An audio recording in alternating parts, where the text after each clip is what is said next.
السلام عليكم. توالت الردود الإسرائيلية والأمريكية بعد إعلان رئيس الوزراء الإسرائيلي بنيامين نتنياهو عن تأجيل خطة التعديلات القضائية حتى الشهر المقبل.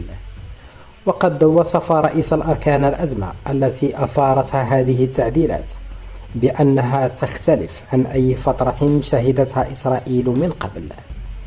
وبينما أعلنت اتحادات عمالية في إسرائيل تعليق الاضطرابات التي شرعت في تنفيذها للاحتجاج على التعديلات القضائية، قال منظمو الاحتجاجات إنهم ينوون مواصلة التظاهر حتى إلغاء التعديلات تماما.